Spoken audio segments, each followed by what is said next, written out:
welcome Ian and Vincent. Thank you for being here. Vincent, you've written this book and it's called The Seaweed Revolution. So we're going to talk about seaweed and then we're going to talk about revolution. But I hadn't really thought about seaweed. I mean, the word seaweed, I love eating seaweed. I had it for lunch yesterday. But it has this term weed in it. Which has connotations, isn't it? So early in the book, you mentioned Virgil's disparaging comments on seaweed. So I wondered if you could give us a little historical context about how people across the world related to seaweed over time. What did they think of it? What kinds of things did they do with it? And why is it called in English weed, anyway? Yeah, it's a good question. Thanks. I think, yeah, we became sapiens, first of all, with a big brain compared to our body mass, because we were used to eat a lot of seaweed over thousands of generations. And we lost that connection with this vegetable from the ocean back 12,000 years ago when we developed agriculture, land agriculture around the Med region. And the Mediterranean Sea is a very bad space for seaweed because it's closed, it's warm, it's very polluted, and it's quite likely that even through before, I mean, once again, humans were eating a lot of seaweed, but and we know that, for instance, sapiens established in America following what is now called the Kelp Highway, which is the coastline of Pacific, which is very rich in seaweed, and that's all sapiens initially established in America. But in the Mediterranean region, we sort of focus a lot on terrestrial agriculture, and the Roman and the Greek did the same. Which is why Virgil is saying that seaweed is the vilest organism on the planet, and that there was a motto saying ocean eats so much seaweed that is vomiting them on the beach. So also, I guess if you very unpopular. If you were seafaring and you wanted to get on the water, it probably was a problem as well for. I don't think so. I think that the development of the big cities at this time around the Mediterranean Sea generated, and we may come back to this, a lot of pollution, which have created invasive seaweed. So they saw suddenly, with the development of the big cities, a lot of seaweed on their beach and destroying everything, just like we see in Caribbean at the moment. So I think that mostly this is related to this. And then the fact is that everywhere Roman and Greeks have been, they sort of took seaweed out of history. So we know that Vikings were eating a lot of seaweed, which is why they were able to travel so far, because they were not suffering from scurvy, because seaweed is very rich in vitamin C. So we know that Maori were eating a lot of seaweed, Native Americans were, Australians were, and we realize now that the only place that has not been colonialized by the descendant of Roman and Greek influence in the 19th century, and the only place that has not been colonialized by European is Japan, and that's the only place where they still eat seaweed. And indeed, as you mentioned, just to answer your first question, yeah, it's kind of a disservice, the name, and I think that's one of the first things to change. In Japan, they call, the translation would be sea vegetables, which is much better. In Norwegian, they would call, because sea vegetables, at least I think you guess how good and delicious they are. For sea forest in Norway, they call them sea forests, which is better because we realize that they are like forests and we should preserve them. And indeed, I've traveled the world meeting with seaweed production, and we do everything with seaweed, like food, animal feed, fertilizers, plastics and cotton-like and everything. But there's one thing I've never seen, is that I've never met anyone smoking seaweed. So actually, I think we should stop it. Seaweed is not weed. I mean, it's... So Ian, as a biologist, what exactly is seaweed? Can you give us a biological perspective? But also, I think its evolution is quite an interesting story. So could you tell us a bit about that in simple terms? Well, yes. And maybe the first thing you should say is, the Latin word for seaweed is alga. So it is consistent with what you've just been saying, Vincent. And what is alga? Do you know what alga means? So in Latin, it's seaweed. Oh, but is it? I wonder if it is disparaging or if it's. So yeah. But that's the, I think, the the description of it in Latin. And of course it's been evolving much longer than land plants, because land plants derive from one particular type of seaweed. So it's not a plant? It's strictly speaking not a plant. It comes from a range of different backgrounds. It's literally thousands of different species.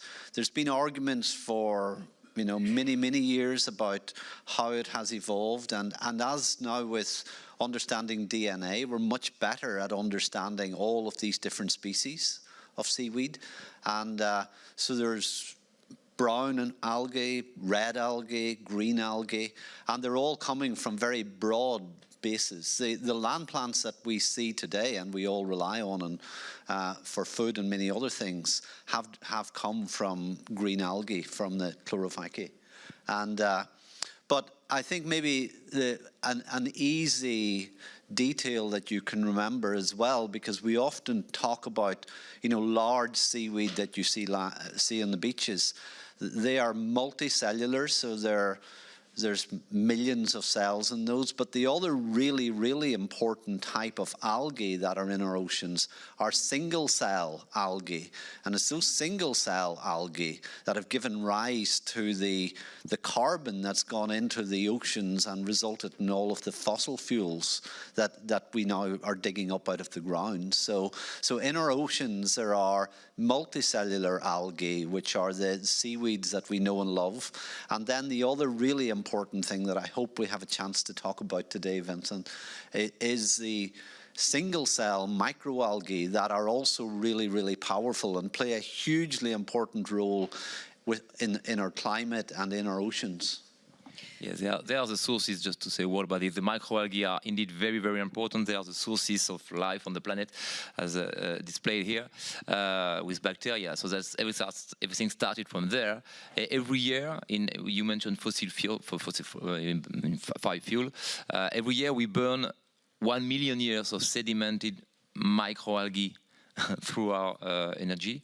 So that's quite massive. And as you mentioned as well, it's interesting to see that the green and the red seaweed were the first complex living organism, and indeed the green seaweed gave birth to all the vegetation on Earth and these plants. So today, when I'm often asked, what can we do with seaweed? And it's a very hard question, because today a green seaweed is closer to an oak tree or to a strawberry than it is to a red seaweed. And the difference between a red seaweed and the green seaweed, from an evolutionary perspective, and a genetic perspective, the difference is bigger than the difference between a fungi and an elephant. So that's quite massive. So you can do a lot of different things out of seaweed, basically. One of the things, when we speak about nature and the environment, we have a very human-centric perspective. Obviously, we see things through our eyes. But when I read your book or read about animals and plants, I feel like we should develop a humility for them, because they're really very old and really very incredible. And Vincent's book is wonderful, by the way. I highly recommend that you get it, because it also, one of the things that did for me, which was unexpected, was that it really made me see different types of seaweed as their personalities and characters, because you have these illustrations going out throughout the book, details from how they anchor themselves against the currents, to ones that look like crocodiles and the ones that form forests. So I wondered if you could say a bit about maybe your favorite ones, or just, tell us some of the interesting facts about, because they're so diverse, aren't they? Well, yeah, indeed, there's 12,000 of them. They are all edible. So the only common thing they have is that they are growing through photosynthesis, and that they are in water, in salt water, and they can be in fresh water as well. They are really very diverse. I mean, the smallest one being a few centimeters, the biggest one could reach up to 60 meters high. So they are really like forests. So it's hard to classify my preferred one in terms of taste, in terms of how they look. They are so different. It's just... How many of them have you eaten? I don't know. I've crossed, I've traveled a lot. So what is interesting to consider is that, and that's where it's very powerful, is that we know how to cultivate 20 of them out of 12,000 species. And that's the trick, actually. 20 species of seaweed out of 12,000, which is why I call the book the Seaweed Revolution, because we moved away. I mean, we moved out of prehistory, of hunters-gatherers to become farmers on land 12,000 years ago, when we stopped being hunters-gatherers and became farmers. Then we entered what we call the civilization. But this is still to be done in the ocean.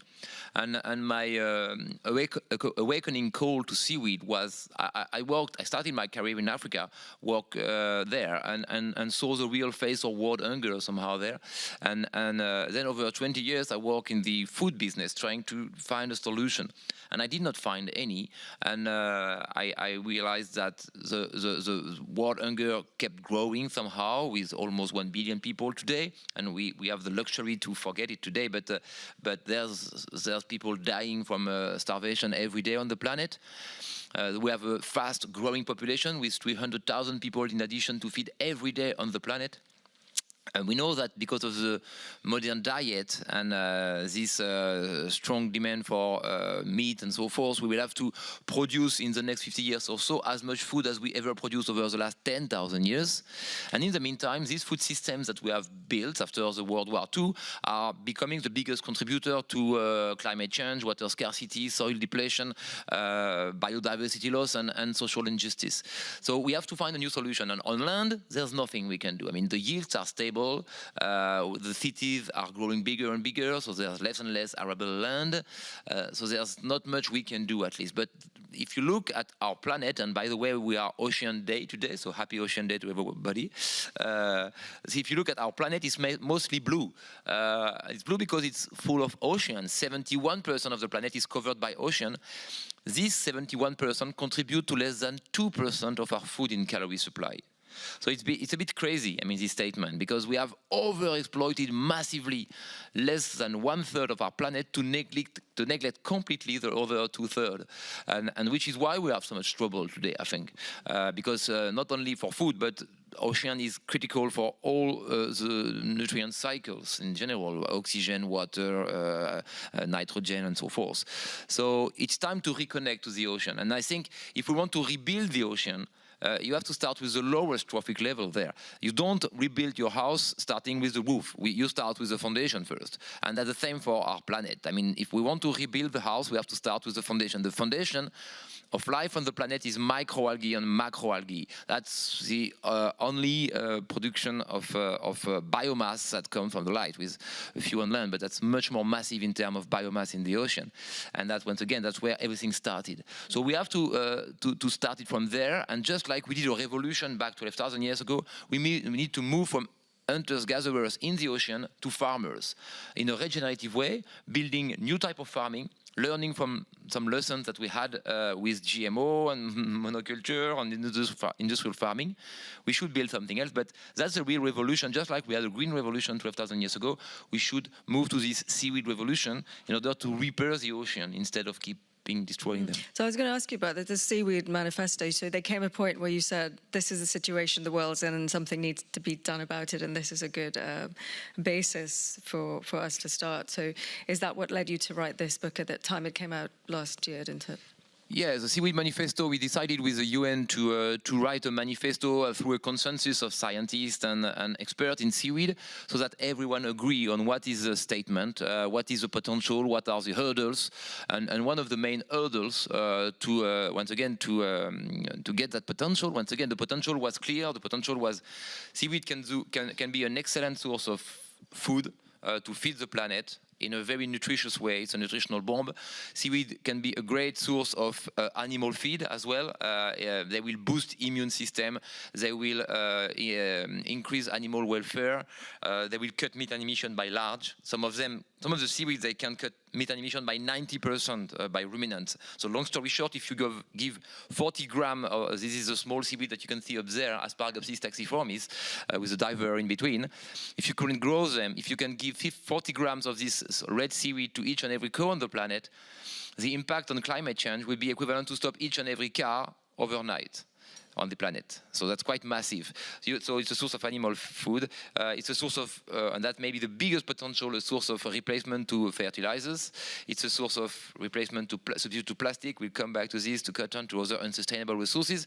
It's a way to repair the ocean. It's a way to sequester carbon and mitigate climate change. We'll come back to this hopefully, and to alleviate injustice in the world, because we will provide jobs and revenues to coastal community where fishing resources are declining. So it's ticking a lot of boxes for the SDGs, the Sustainable Development Goals.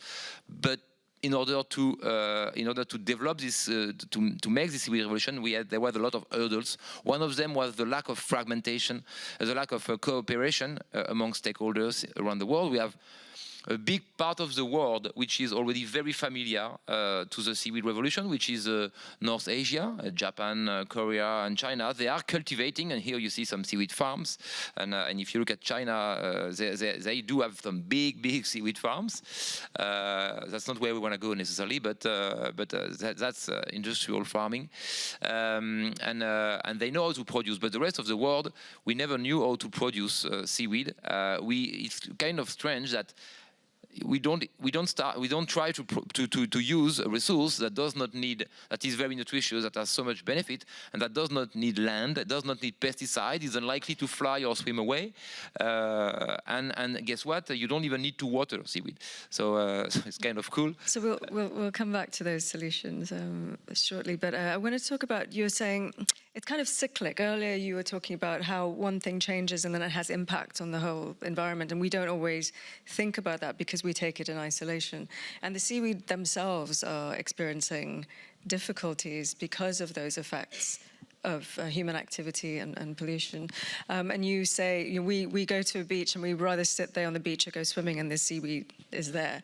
But that's not because they are pollution, that's because it's a symptom of pollution. So I wanted to ask you, Ian, a little bit about why does seaweed react in this way? And also you mentioned the sea urchins, the predators of the seaweed. So can you tell us a bit about what's happening and how organisms like this experience the sort of the catastrophe that we humans have brought to the waters?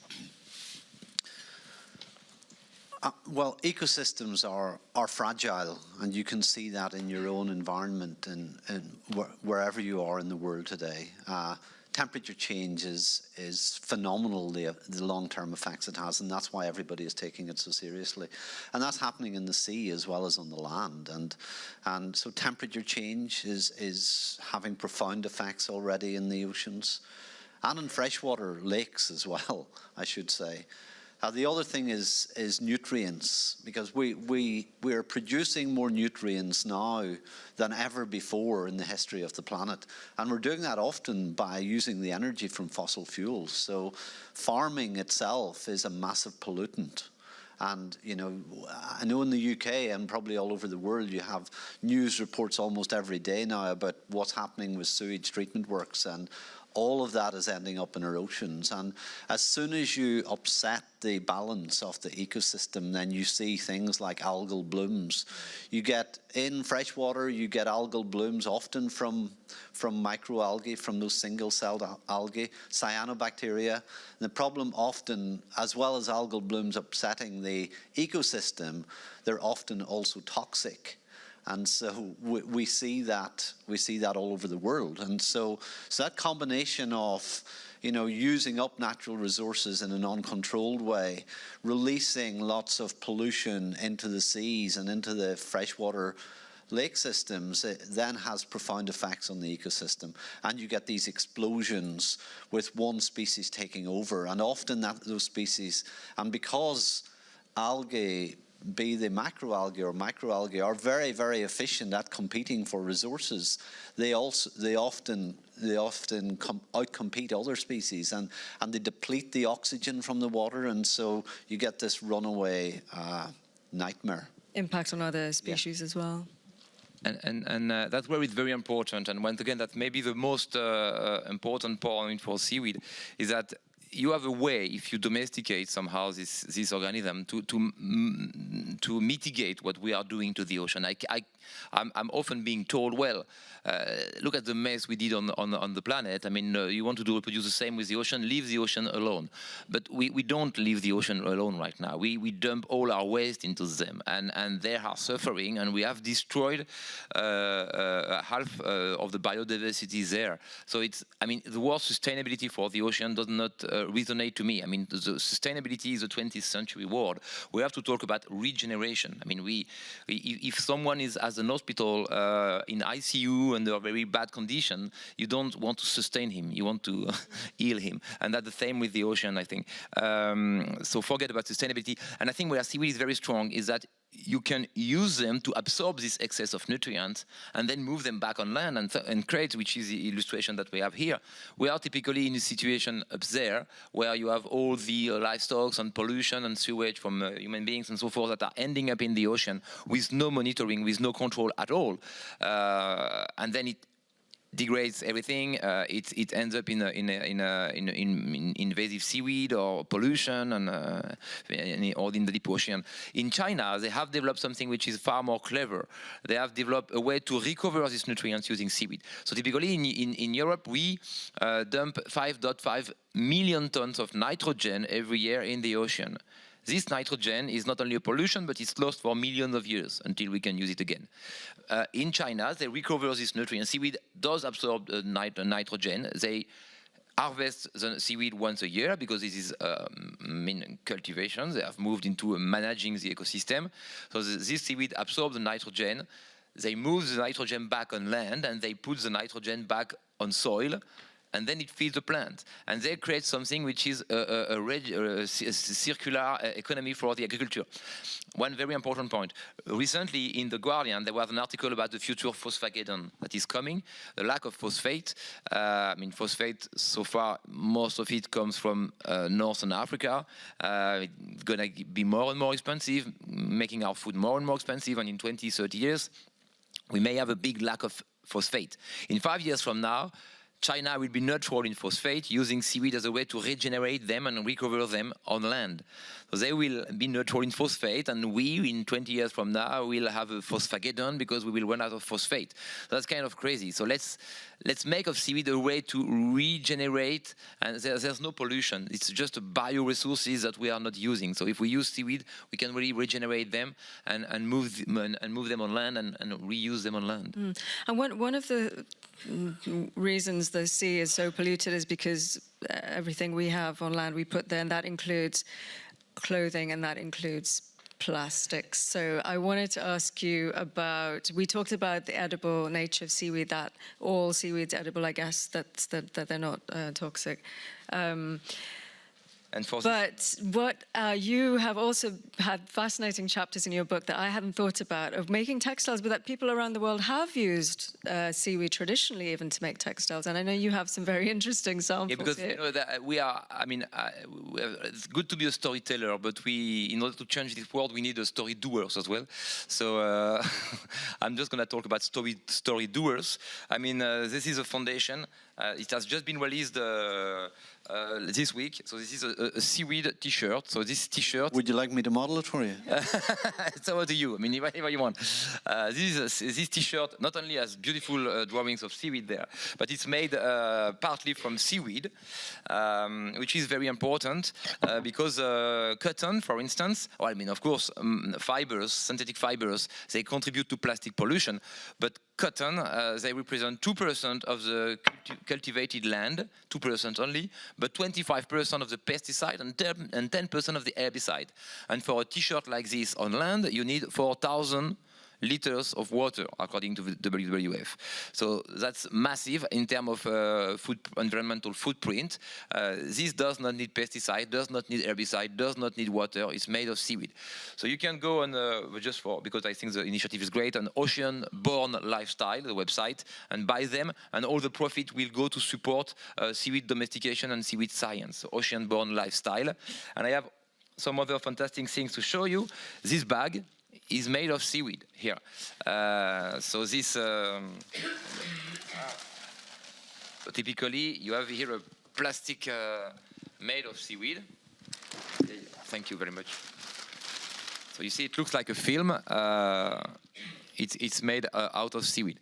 So this spoon is made of seaweed. Do you know what the process is like to make those? Is it complex? It's an extraction. It's an extraction of the polymer. Just for an example, I mean, this one is it's olive oil wrapped in a seaweed sachet. So this sachet, instead of being so the cool thing is that if you go on the beach, you can really have your picnic.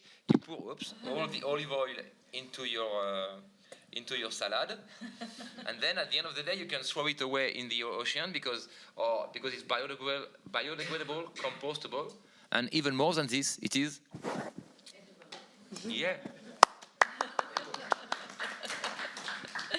So that's really cool, and once again, that's the future of plastics, and you can and I can show you some other. I think I have some other examples. So these people, Notpla, who is doing that, and OTPLA, like Not Plastics, they have won the Earthshot prize, and you see there's you want some pasta. There's no packet anymore, no sachet. You want your coffee in the morning, then there's no sachet either. It's all edible and compostable, and they did supply the London Marathon with these bubbles, so edible bubbles. So you swallow it after you eat. So they remove basically 5,000 or 50,000 glass of plastic glass. You can have all the different tastes, and you can even have whiskey in there.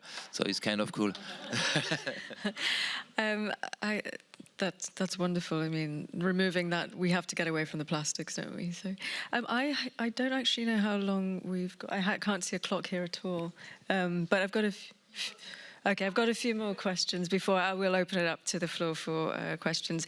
So the other thing that surprised me in your book was the use of seaweed in healing. And so you tell a story, Vincent, from the 19th century about people who were then unfortunately referred to as cretins. But you talk about the health properties of seaweed as you found people to be using it for various deficiencies around the world. Could you say something about that? Well, seaweed is naturally antiviral, anti-inflammatory, antifungal. It's an analgesic. It's anti-inflammatory, and one of the best prebiotic you can find. So it's the source of life on the planet. Once again, everything started with seaweed and microalgae. So we are very good at we can. There's a lot of medicines or innovation in medicine that are possible with seaweed. We have yet to understand them, most of them at least. It is already used in a lot of medicines, notably for the guts and for stomach. But we see that seaweed can be used also in the treatment of Alzheimer in China. Right now, there's some very good development around this, mucoviscidose, cystic fibrosis in Norway as well, and so forth. And the best one is that out of microalgae, we even restore the sight of a blind man using gene therapy with seaweed gene, using the microalgae gene, using the proteins that are directing seaweed toward the light and implementing them in the eyes of the blind man. We restore the sight of this blind man. So that's quite amazing. All these things have to be tested carefully. But Ian, you know a bit more about this because you've studied plant genetics to shed light on new functionality of plant components for medicinal uses like anti-malarials. Is there anything you'd like to add about potential novel functionalities of algae in this respect? Yes, just to reiterate some of the points that Vincent was making, and for us to think about how we have arrived at where we are now, we've relied largely on land plants over the last 20,000 years and beyond, and that's because they've been accessible. And I think one of the things today is that because of the modern advances in technologies, such as being able to access all of the wonderful different species, some of them deep sea, some of them for the very first time, we now have access to all of these new species, some of which Vincent's mentioned, and we have access to some of the technologies to really understand them. So DNA sequencing, DNA is almost part of our common lexicon now, but ultimately, DNA encodes genes, and if you think of each of those species as a book, then each of the genes is a word in the book, and we now have the ability to read the book for each of those species that are in the oceans as easily as we can for species that are on land. And so with that technology, it opens up vastly the opportunity that we're really only at the tip of the iceberg of our understanding of what the oceans have to offer us. And when we think about the threat of climate change to biodiversity and pollution to biodiversity, there's an ethical reason why we should be protecting the planet so that we don't lose that biodiversity. But there's a selfish reason as well. And the selfish reason is that human civilization is going to need some of these things that are in the oceans. And we're only now at the start of understanding what we really have to offer. And the work that I do in my lab is understanding how some of these amazing chemicals are produced, because for billions of years, organisms like seaweed have been waging chemical warfare in a way to protect themselves from whatever's going to attack them, to help them reproduce. And so there is a huge mine of rich chemistry and rich biology that we're now, at the very first time in human civilization, able to understand and able to tap into. And almost so much that you wonder where to start. And we have to start with specific examples and specific problems and use really detailed science, and in a way that we've all lived through the pandemic. And the amazing thing that happened was we realized we could do a lot more faster if everybody got together to do it. And I often despair, in fact, because when it's a threat to ourselves, like COVID-19, then everybody gets behind it. But when it's the environment, honestly, we talk about, well, let's do something by 2050. Well, we've got to do something now. And what Vincent is talking about with great enthusiasm and commitment is one of those examples, that there are massive resources in the oceans with care. A phrase I really like to use often when I'm talking about the potential is responsible innovation, because we can rush headlong as well into using science and technology, and with unexpected consequences. And we've seen that over the last hundreds and thousands of years when we've done that. But we're now at a position when, if we involve social scientists, if we involve politics, and if we involve industry, and we think about things carefully, and we put the resources in, we can really get to some of those chemicals, get to some of those technologies, and really replace some of agriculture that you're talking about. It is possible for us to do that, but social science has to respond to it as well, because you can produce all the algal food in the world, but if people aren't eating it, you're wasting your time. So it all has to happen together. Sorry, go ahead. No, just a word to echo what you said about the climate change. And indeed, climate change is a very important topic. We have not mentioned that, but seaweed will not only restore the biodiversity in the ocean in an amazing way, but it will, and microalgae as well, it will also absorb a lot of carbon. I mean, this seaweed that you see here, they are growing 40 centimeters a day, up to 60 meters high. So they are absorbing a lot of carbon. I mean, much more than any other rainforest or land forest. And the good thing is that they will not only decarbonize the economy by providing substitute to plastic and fertilizers and cutting methane emission, but they will also sequester carbon in the deep ocean, because when they die or when they lose biomass, and they lose a lot of it when they are growing, it will end up in the deep ocean. In the deep ocean, it will be sequestered. It will not be released to the atmosphere as any biomass on land. So, and then we are sequestering them for millions of years. So that's very, very powerful way. And because we know that also one of the big consequences of climate change is social injustice, and you don't lead a revolution without tackling social injustice. Seaweed is a great source of solution for social injustice. I wanted to show you some picture I made in that's how it will decarbonize. But yeah, here we are in Zanzibar, and that's a very beautiful story, because these women you can see here, they were locked at home. I mean, Zanzibar is a very Muslim, patriarchal, and quite traditional country. And 30 years ago, women were locked at home, and they cannot step out from home without authorization from their husband. And then, because the fishing industry was declining, the men gradually authorized their women to work on the beach farming seaweed. And because there was a growing need and a good domestication of seaweed at this time, and these women and this seaweed industry today in Zanzibar, it is the third biggest resource to export in the island.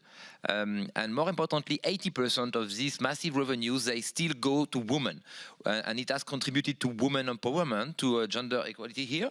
And now these women you can see everywhere. You can see them everywhere in Zanzibar, in the market.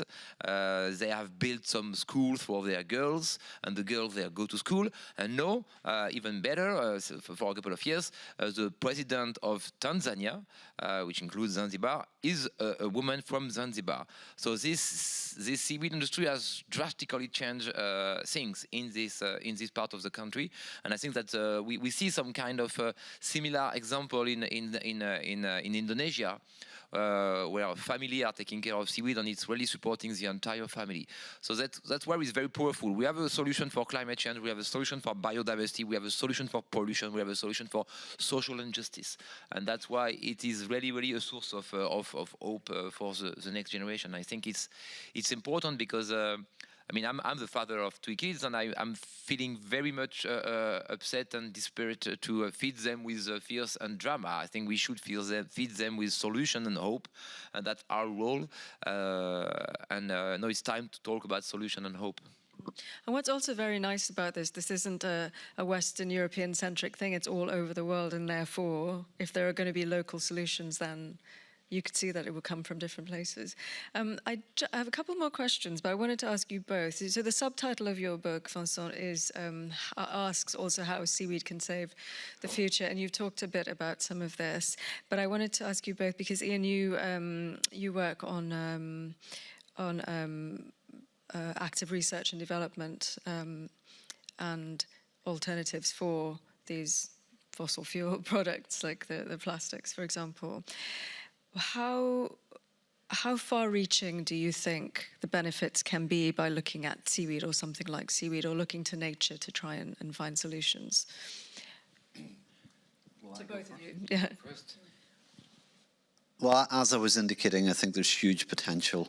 The concept of a biorefinery is one which is gaining ground now, and you can think about it in terms of an oil refinery, and it's only about 100 years ago when oil refineries were starting. And if you look at what's in this room now, on the carpets, and probably in your clothes and everywhere around us, are products from oil refineries. And that was because really smart chemists developed lots and lots of products. It didn't happen overnight, it took decades, but in the 30s, 40s, 50s, 60s, we ended up with lots of poly things. And we need to do the same now with seaweed and with bio-based feedstocks, and we can, and we're starting. And it doesn't happen overnight, and it takes lots of investment, whether it's from industry or whether it's from government. I would argue that it's so important that we replace those oil refineries with biorefineries and with feedstock that isn't going to compete with other uses of, we've got to feed the world as well. So we've got to feed the world, and we've got to replace our dependence and our fixation and addiction on petrochemical feedstocks. And we can do that, but it's really going to take a lot of effort from people like Vincent, raising the profile and raising the popularity of it, and a lot of effort from social scientists and from publicists and from governments. And it's a big challenge, because we have to change society. That's as big a challenge, as far as I'm concerned, as delivering the science. Because delivering the science, we can do it. You know, we have the tools to do it, but it's going to take everyone to get behind it. Really, that's really absolutely true. I think, as I mentioned, yeah, you're right, absolutely right to say it takes decades. I mean, plastics was made up in London by Alexander Park back in 1830, around-ish. It was not commercialized before the early 20th century, so it took like 70 years to get commercialized. So plastic was not done in a day at all, and then it became very popular. And I think we are the same. We should learn how to extract sustainably the bioactive from seaweed. We are yet to understand that. Even if you step back a bit, I mean, we are yet to understand how to cultivate and to domesticate seaweed. The very few species we know how to grow them, they come from Asia, because Asia, they started this Seaweed Revolution 60 years ago, starting to cultivate seaweed. First of all, Asia has a close relationship with seaweed, because in their traditional medicine, in the Chinese medicine in general, I mean, the link between health and food is much closer than it is for us. And the environment as well. Yeah, exactly. It's where we relate food to a source of energy more than anything. So they relate food to a source of health. And seaweed being the healthiest food on the planet, they have a close relationship. But they have managed to develop and to cultivate some seaweed only 60, 70 years ago at scale. We are yet to start. And it's a problem, because we cannot use, of course, Asian species. If you want to develop agriculture in Sussex, you're not going to grow banana, rice, or guava there. Huh? So that's about the same in the ocean. We have to develop a cultivation of our own species, and that's a hell of a complicated job. Think about it. I mean, you mentioned the power of this microorganism in the ocean, because not only we need to develop how to grow them, but you don't want to end up putting pesticides in the ocean to protect them from predators. So you want to understand how they protect themselves from predators. And they have 2 billion years of experience doing that. So you need to understand that level of complexity. They know very well how to use the various type of invisible life around them. Typically, a seaweed, if they are attacked by sea snails, they will have plan A, which is, okay, I inform the entire community about this, I release substances that will inform the community, and we will release a toxin that will disgust the sea snail. If it's not enough, if the sea snail is really into hitting them, then they have a plan B. They release another toxin, which is calling the predator of the sea snails. So they will call for crabs and fishes to get there and to eat the sea snails. So that's what we need to learn, because otherwise, I mean, yeah, we will have to go again into chemicals and so forth. So there's a long way to go in terms of science, domestication. It took us 12,000 years to domesticate species on land. It's not going to be in a day. I mean, and we have a problem in terms of. I keep trying to preach in college and high school, and because I tell them, I mean, if you want to change the world and give sense, so make sense in your life, I mean, just become a marine biologist, because we need so much of you. In France, we have the second biggest maritime territory in the world. We have 25 times more ocean than we have land, because of all the islands everywhere. We have 600 scientists working on 2 types of wheat crops that are very similar, 600 of them. And at the same time, we have 70 scientists, even 0, working on 12,000 types of very different seaweed. So, I mean, you cannot be as efficient. So we need some time, but as mentioned by Jan, I mean, the biggest change has to come from you all. You have to eat seaweed. You have to learn how to eat them, how to cook them, how to put that in your, I mean, each time you eat and you drink, you vote for the world you want. I mean, the big brands, they know very well what you want. They have a lot of people working on that. I was with Nestle the other day. They were telling me that to monitor social media, they have over 700 people by Nestle to monitor what is said about them on social media. So if you say, I want seaweed, they will know it. So, I mean, but that's the best way to change the world. Each time you eat and you drink, you make a difference. And I'm often saying, because it's not in our culture, seaweed. But seaweed is no good. But it is just like anything, you know, you need to learn how to cook it, and it can be delicious. 12,000 seaweed, 12,000 different tastes. There's a unique taste in seaweed, which is umami. And umami is very different because it's a fifth taste. We have a bitter acidity and salt and sweet. But the fifth one is umami, so it's very different because umami, you have only umami in like overcooked tomatoes and some mushroom. So we are not used to it. But once you get used to it, it can really be delicious. And just like any other vegetables, you need to learn how to cook it. I mean, if you take raw potatoes or raw cocoa beans, it's not going to be good, I can tell you. I mean, don't try. If you make chips or In fact, chocolate. I think when potatoes first came from South America to England, people said they were trying to kill them. They were toxic. But if you eat raw potatoes, I mean, it can kill you. Yeah, it can be a big deal. If you learn how to make chips out of it or smash potatoes, then it's cool. So the same with seaweed. You really need, and the thing also is that with seaweed, you don't need a lot of it to bring all the nutrients you need every day. So it's not like we don't want to eat like salad of seaweed or whatever. I mean, just put a few grams of them, just like salt or like pepper, and then it will bring you some nutrients. You talk about innovation for the medicine industry. The cretinism, the big disease in the 19th century, notably in Switzerland and in the Alps, that was cured by salt with iodine from seaweed, and just it cured the disease very efficiently. So you don't need a lot of it. You need just to learn how to cook it, put a few of it. But once again, try to eat them and like it, and that's the best way to enable this revolution. Thank you so much. I was going to ask you actually what we can all do, but I'm going to open the floor up for questions. Does anyone have a question? Please raise your hand. Yes, there's a gentleman at the back. Keep your hand up, please, and we'll get a microphone to you. And there's another one here. Hello. Very interesting subject. In the Rift Valley in Africa, there is a menace called water hyacinth. Does anybody know how to cure that problem, especially in the Rift Valley in Eastern Africa?